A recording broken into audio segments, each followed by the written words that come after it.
Hello friends, നമുക്കിന്നൊരു തവ chicken fry ഉണ്ടാക്കിയാലോ. 1/2 kilogram ചിക്കനാണ് ഞാൻ ഇതിനായി എടുത്തിരിക്കുന്നത്. ഓരോ പീസിലും ഒരു പപ്പടക്കോൽ ഉപയോഗിച്ച് കുത്തി ഓട്ടകൾ ഉണ്ടാക്കുക. മസാല നന്നായി ഉള്ളിലേക്ക് പിടിക്കാനാണ് ഇങ്ങനെ ചെയ്യുന്നത്.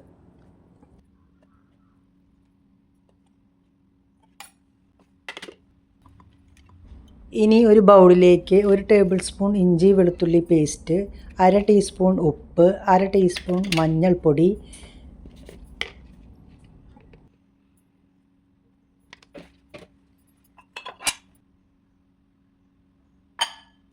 1 ടേബിൾ സ്പൂൺ ചെറുനാരങ്ങയുടെ നീര്, 1/2 ടീസ്പൂൺ കുരുമുളക് പൊടി, ഇവയെല്ലാം കൂടി നന്നായി മിക്സ് ചെയ്യുക.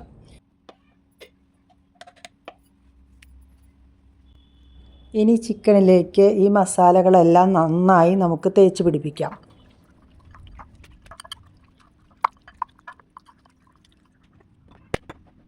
കുരുമുളക് പൊടി ഞാൻ ഈ സമയത്താണ് ചേർത്തത്.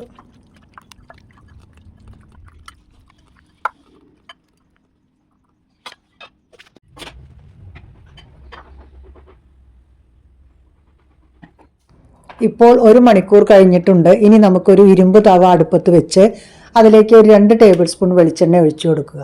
ചൂടായ വെളിച്ചെണ്ണയിലേക്ക് നമുക്ക് ചിക്കൻ പീസുകൾ ഇതുപോലെ ഇട്ട് കൊടുക്കാം. തീ സിമ്മിലിടാം. ഏകദേശം 5 മിനിറ്റോളം ഒരു ഭാഗം വെന്തതിന് ശേഷം നമുക്ക് തിരിച്ചിടാം. ഈ സമയം നമുക്ക് വെറുതെ കളയണ്ട. ചിക്കനിലേക്ക് ആവശ്യമായ മസാലകൾ ചേർത്ത് വയ്ക്കാം. ഒരു ബൗളെടുത്ത് അതിലേക്ക് 1/4 ടീസ്പൂൺ മഞ്ഞൾപ്പൊടി, 1 ടീസ്പൂൺ കുരുമുളക് പൊടി, 1 ടേബിൾ സ്പൂൺ മുളക് പൊടി, 1 ടേബിൾ സ്പൂൺ മല്ലിപ്പൊടി, 1 ടീസ്പൂൺ ഗരം മസാല, 1 ടീസ്പൂൺ ഉപ്പ് എന്നിവ ചേർത്ത് നന്നായി മിക്സ് ചെയ്ത് മാറ്റി വയ്ക്കാം.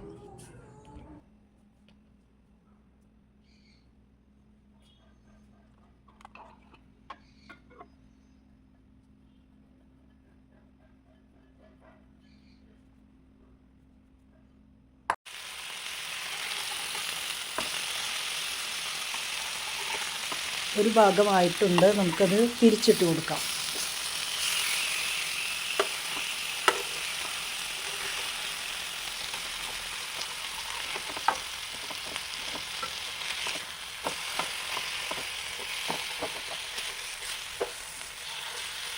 ഇനി മറ്റേ ഭാഗവും ഇതുപോലെ ഗോൾഡൻ ബ്രൗൺ നിറമാകുന്നത് വരെ ഒരു 5 മിനിറ്റ് നേരം വേവിക്കാം.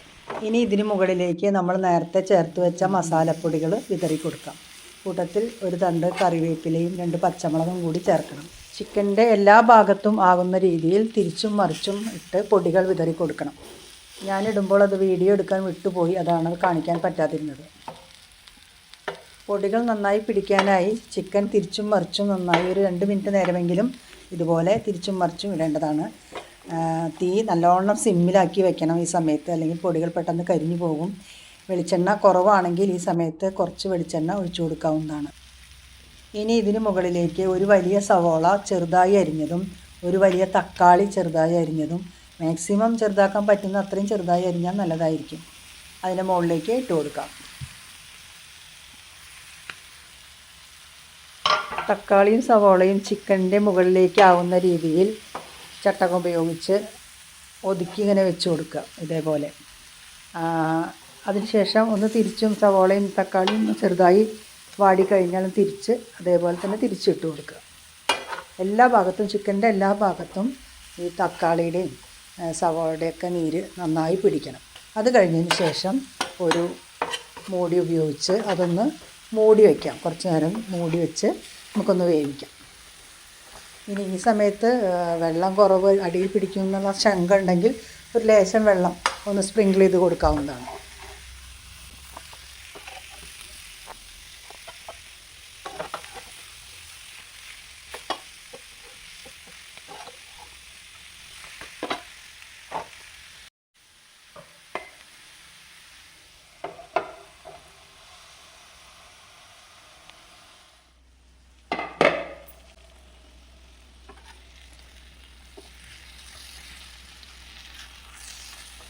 ഇടയ്ക്ക് മൂടി ഒന്ന് തുറന്ന് തിരിച്ചിട്ട് കൊടുക്കണം. ഇങ്ങനെ ഒരു 10 മിനിറ്റ് നേരമെങ്കിലും ഇതേപോലെ കിടന്ന് വേവണം.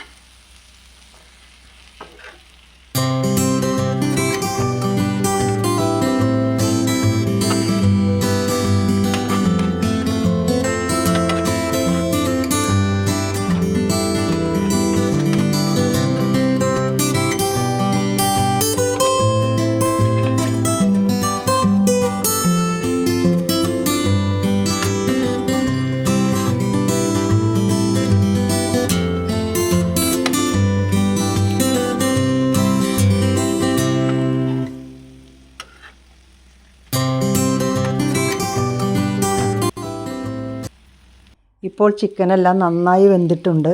സവോളയുടെയും തക്കാളിയുടെയൊക്കെ നീരൊക്കെ ചിക്കനുള്ളിലേക്ക് ഇറങ്ങി നല്ല ജ്യൂസി പോലെ ആയിട്ടുണ്ട്. ഈ സമയം നമുക്ക് കുറച്ച് മല്ലിയില, ഒരു 1/4 കപ്പ് മല്ലിയില കൂടി അതിൻ്റെ മുകളിലേക്ക് ഇട്ട് കൊടുക്കാം അവസാനമായിട്ട്. നമുക്കിത് ചോറിനൊപ്പമോ അല്ലെങ്കിൽ പത്തിരിയോ അപ്പമോ ചപ്പാത്തിയോ അങ്ങനെ എന്തിൻ്റെ കൂടെ ആണെങ്കിലും നമുക്ക് കഴിക്കാം. നല്ല ടേസ്റ്റാണ്. എല്ലാവരും ഒന്ന് ട്രൈ ചെയ്ത് നോക്കണേ.